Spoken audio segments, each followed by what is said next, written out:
This is TWiT.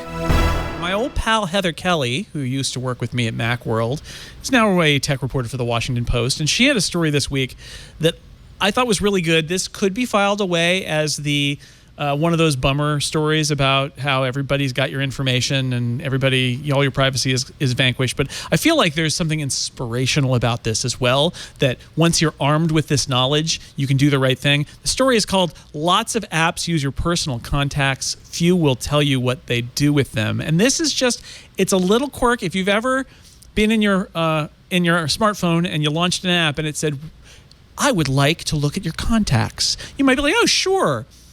But what can happen in those scenarios is that the apps then have access to your entire contact library. There's a philosophical discussion to be had, by the way, about whether you really should even be allowed to grant access to contacts. Do your friends' phone numbers belong to you?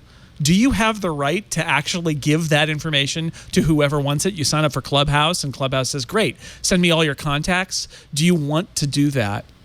But also, what happens then? They get siphoned off? They get taken somewhere else? Do they get compared to other people? Are there social maps being built behind the scenes against your knowledge about who knows who? Some horror stories in here about therapists who keep their patients' information in their phones, and then they're uploaded to a site like Venmo where they can be where it's a public viewing of contacts, and all of a sudden they've disclosed their patients' names in public, which is a no-no.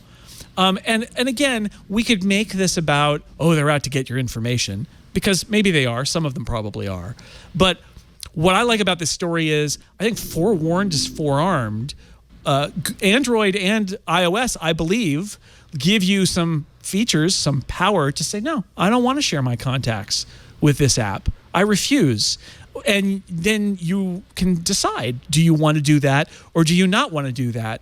And I really like that idea, because I think the problem here is in part that we don't think about it. When we say yes, we're not thinking, I'm disclosing everybody I know, and without them saying it's okay, I've just handed their phone number and their address and who knows what else in the notes field to who knows who. So I thought this story was really, really great.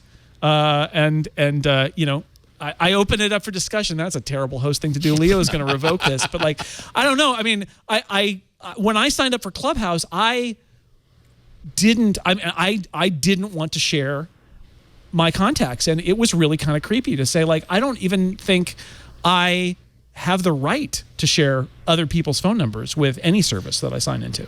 It was a great story, and one of the troubling things about it was that Heather asked a bunch of big companies what they're doing with the contacts they get from users, and in some cases, some of those companies wouldn't tell her. There were relatively few, it seemed, that were really specific about how they're using contacts. I think one thing that is a little encouraging is that as this becomes more public, both Apple and Google really do have a lot of opportunity to give us even more control. Right, Apple recently did a new photo feature where you can, instead of sharing your entire photo library, you can pick specific photos to share. Right. And I look at that and I think, well, yeah, you should do that for every single bit of data sharing on that device. Like with location on Apple, you can give an app just a vague idea of where you are, because most apps don't need to know precisely where you are. And it really feels like it would not be surprising if part of the follow-up to Heather's story is the companies that control the platforms giving us a lot more power. And unlike some stuff out there, this does seem to be an instance where there's stuff that can be done about it. One of the challenges, which is pointed out in the story, is once a company has access to your contacts, you can't yank them back. Right. They have them pretty much forever. And so there may not be that much you can do about what you've showed in the past. But moving forward, I think there is good opportunity to give us a lot more control. Yeah, and it's not like it's about people will wind up on a mailing list. It really is about the part of the job of these marketers is to solve for X. that if the information that they're collecting is anonymized, that's great. But if you have enough samples of anonymized data and enough, you can calculate for the missing variables. And a list like this is a very, very powerful tool. It also brings to mind that one of the most valuable single pieces of information that data collectors can get is your cell phone number, because it uniquely identifies you. It follows you from one place to another. So you might have moved 3 times in the past 5 or 6 years, but you probably still have the same cell number.